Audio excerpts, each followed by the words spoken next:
Nous fêtons notre patron, c'est donc une fête familiale à laquelle nous sommes heureux que certains fidèles s'associent, soit ici, soit par les moyens modernes, et nous voulons nous replonger dans le saisissement qui nous a saisis nous-mêmes en rencontrant le visage de Saint Vincent Ferrier. Visage étonnant, bouleversant, haut en couleurs, très riche. Et je crois qu'on pourrait résumer c'est l'impression qu'il nous a faite et pourquoi nous l'avons choisi comme patron, par l'idée que Saint Vincent, c'est le saisissement du salut. C'est un homme qui a été, comme nous devons l'être, saisi par le mystère du salut, qui l'a impacté et qui, de ce fait, s'est élevé vers le Christ qui peut donner le salut et ensuite a voulu le prêcher. Si nous ouvrons son petit livre sur la vie spirituelle, qui a été notre premier classique spirituel, nous trouvons qu'il donne un abrégé rapide des vertus pour quelqu'un qui veut faire son salut. Et curieusement, il énumère la pauvreté volontaire, le silence et l'intime pureté du cœur. Et il me semble que nous pouvons reprendre cette topographie spirituelle de notre saint patron, le bonhomme Vincent, en attribuant à ces trois aspects l'impact du salut sur la personne. C'est au moment où on découvre que, en fait, les choses sont sérieuses et qu'on existe, que Dieu existe, qu'il est infini et qu'on est tellement grand que notre rapport avec Dieu, notre ouverture à l'infini de Dieu va conditionner ce que nous sommes en réalité. En fait, découvrir le salut, c'est découvrir le réel.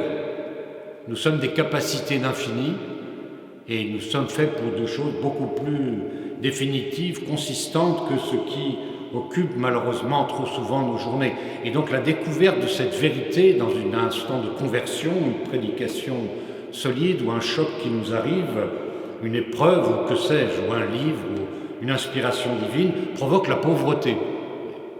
D'ailleurs, Vincent lui-même le fait remarquer dans son petit livre, c'est le fondement qui nous est donné par Jésus, la première des béatitudes. Parce que qu'est-ce que deviennent les autres choses par rapport à cet axe du réel qui est nous et Dieu? Et l'enjeu éternel de notre positionnement sur cet axe de vérité, l'enfer, qui est simplement la découverte de notre propre grandeur à l'envers, refusant la lumière de ce qui la constituerait, ou bien la béatitude éternelle. Alors tout le reste, vous voyez, prend une couleur, un positionnement très différent. Et on est dans un rapport de pauvreté avec ces choses-là. D'ailleurs, Saint Vincent cite notre bienheureux Père Dominique dès le début, l'insistance sur la pauvreté, et lui-même, quand il a eu la grande vision qu'il l'a envoyé au travers de l'Europe pour prêcher, il a vu Saint François et Saint Dominique, précisément, qui lui apparaissaient soulignant cette dimension de la pauvreté. Donc le choc, vous voyez, de la découverte du salut, c'est moi, c'est vous, c'est nos frères, devant le réel. En fait, c'est assez effarant, mais c'est quand même salutaire, parce qu'il vaut mieux être dans le réel que dans les idoles, qu'elles soient médiatiques, enfin tout ce qui est le clinquant. L'idole, c'est la couverture, la fausse couverture qui cache l'être finalement. Et on peut dire que nous avons malheureusement un système culturel et social qui est organisé pour précisément nous faire vivre dans une succession d'idoles extrêmement, même pas aussi nourrissantes que celles des païens, parce qu'elles couvrent le vide. Donc voilà, la pauvreté, demandons la grâce de retrouver ce choc, n'est-ce pas, qui va nous impacter, sachant que nous sommes nous-mêmes embarqués dans une aventure qui n'est pas simplement quelques années traînées sur cette terre compliquée, mais au contraire une éternité, notre âme étant immortelle, une éternité dans la vérité de nous-mêmes, réussie ou ratée. Oui, donc un impact très fort. Et on voit Saint Vincent, là la statue qu'a fait M. Piéchaud le traduit bien, vous voyez, il lève le doigt au ciel et autour dans son âme, il a marqué « Craignez Dieu, rendez-lui gloire, car elle vient l'heure du jugement ». En fait, c'est l'heure du réel. Donc il y a un certain effroi, qui est tout à fait légitime mais trop oublié. Donc l'aspect ascétique de la vie de notre patron, pour s'établir dans la pauvreté, pour recevoir le choc de la vérité. Mais alors après, il faut monter, je pense, vers le silence. C'est très impressionnant que le deuxième, dans le tout petit livre qu'il a fait, le deuxième fondement qu'il donne, c'est le silence. Bon, évidemment, il s'adresse à des religieux qui ont une règle, mais je crois que ça va beaucoup plus loin.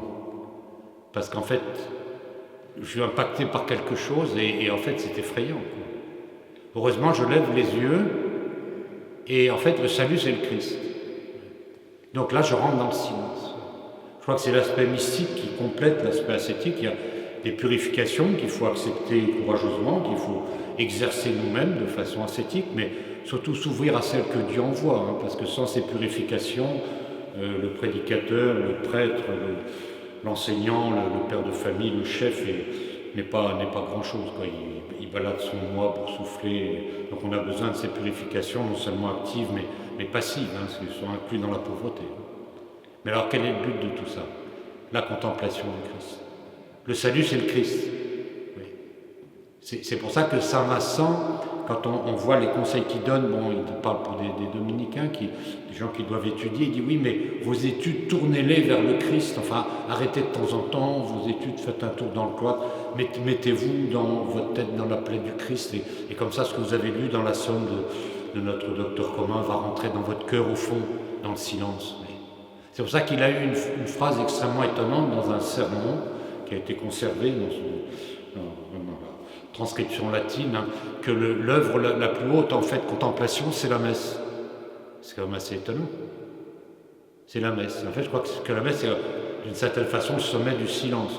Dans le rite latin traditionnel, c'est frappant. Et le prêtre fait venir le sacrifice du Christ dans le silence du canon. Chez les Byzantins, c'est un peu différent. Certes, il y a une oraison secrète, mais de toute façon, le prêtre est derrière l'iconostase. Il prononce les paroles de la consécration en les chantant. Chez nous, on les chante pas, on les chuchote. C'est incroyable quand on y pense. Parce que c'est tellement grand, vous voyez, on a été complètement impacté. C'est normalement ceux qui viennent à la messe, enfin, ceux qui se convertissent et qui se disent mais il y a quelque chose à sauver, quoi. Donc il y a quand même, je suis embarqué dans une éternité, et puis elle est au contact de la vraie éternité, celle que le Christ a pris et a assumée, et nous met présents dans le mystère de la croix et de la résurrection, sur l'autel à la messe. C'est pourquoi c'est vraiment l'œuvre la suprême de la contemplation, et on ne peut, et on doit rentrer là dans le silence. Dans le silence du cœur, le silence profond. Le salut, c'est le Christ, c'est lui. Comme Saint Dominique voit son rapport tout à fait, je dirais, passionnel avec le mystère du Christ, le Christ crucifié. On voit dans les tableaux frangélicaux, il le serre comme ça, il le regarde. Parce que le salut, c'est une heure. Qu'est-ce qu'on peut dire là-bas? On peut dire des choses, mais en fait, c'est plutôt les anges qui les disent pour nous. Voilà, on est devant cette chose-là et on tâche d'y continuer. C'est quelque chose de très très intéressant, le silence. Le salut, c'est le Christ. Et alors, ça ne s'arrête pas là, dans la petite introduction dans son traité. La pauvreté et le silence, il y a la pureté du cœur. Et j'insisterai sur cet élément, surtout dans je dirais, l'écoulement de la pauvreté et du silence dans la prédication. Et il insiste en disant, celui qui est arrivé à la pureté du cœur peut prêcher sans danger, parce qu'il ne se prêche pas lui-même.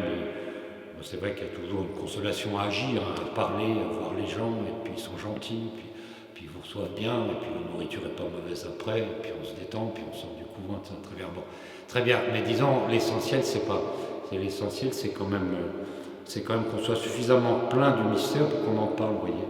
Comme un type qui est obnubilé par une idée, il ne parle que de ça. Qu'est-ce qui obnubile le prêcheur? Qu'est-ce qui obnubile le prêtre, le dominicain, le fils de Saint Dominique et de Saint Vincent Ferrier, le salut des gens? Notre ordre, dès le début, a été institué pour la prédication et le salut des âmes. Et tout notre effort, y compris l'étude, mais tout, doit tendre par principe, de façon systématique et vigoureuse, à nous rendre capables d'être utiles à l'âme du prochain. Ça axe une vie, quoi.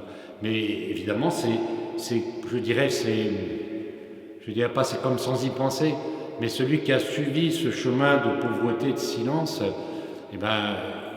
s'il est dans la pureté du cœur, il est à la fois, il ne va pas se raconter soi-même aux gens, enfin, il ne va pas leur casser les pieds avec son ego pour souffler et plein de défauts du fait du péché, mais il va être naïf, je dirais. Il y a une naïveté dominicaine qui consiste à croire que les gens sont intéressés par la vérité. Et donc ce qui l'a impacté, et qui a créé en lui la pauvreté, à savoir, voilà, je suis engagé dans quelque chose, le réel, c'est impressionnant. Ce deuxième élément, c'est le Christ, en fait, dans son sacrifice, qui me fait rentrer dans ce mystère du rapport avec Dieu, qui est un peu incroyable quand même. Je ne sais pas si un chrétien arrive à revenir du choc de la croix et de la résurrection, c'est qu'il n'a rien compris. Il ne peut pas en revenir. Et après, on en parle. Et justement, ce qui est la démarche d'un Saint Vincent Fayet, qui est un grand savant, on a chanté l'introïde des docteurs, hein, il a beaucoup étudié, mais c'est qu'il était suffisamment pur et naïf pour penser que les gens sont intéressés par le vrai qui est le mystère d'eux-mêmes et du Christ. Et donc il est allé partout, et il prêchait dans toute l'Europe occidentale, parce qu'il était lui-même plein de ce mystère du salut, et il savait par cette pureté, par cette espèce de fraîcheur, si vous voulez, de celui qui a vraiment donné sa vie à un idéal, mais là c'est plus qu'un idéal, c'est une personne que les âmes sont prêtes, en fait les âmes attendent, quoi. Et le but c'est de faire ça, parce que vraiment, il est plein de ça, il ne peut pas parler d'autre chose, donc il va parler du salut, et il va expliquer les choses, il va expliquer le credo, le salut avec des propositions. La démarche catholique, dominicaine et thomiste, c'est que la foi s'exprime. C'est pas un rapport gnostique avec un grand silence ou un effort, si vous voulez, pour rentrer dans le contact avec quelque chose de tellement mystérieux qu'il n'y a rien à dire. Mais si, il y a quelque chose à dire. Ce qu'il y a à dire, c'est l'évangile et le credo. Et c'est ce qu'a fait Saint Vincent Ferrier.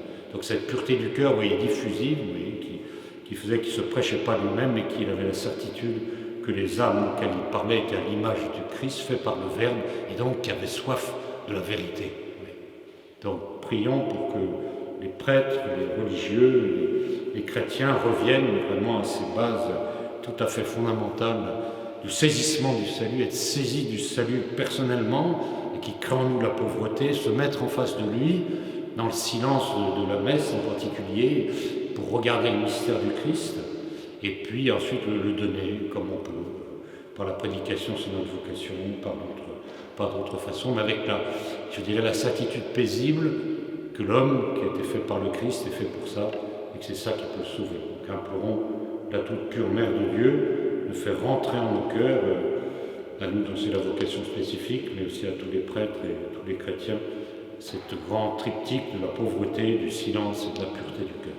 Au nom du Père, et du Fils, et du Saint-Esprit, ainsi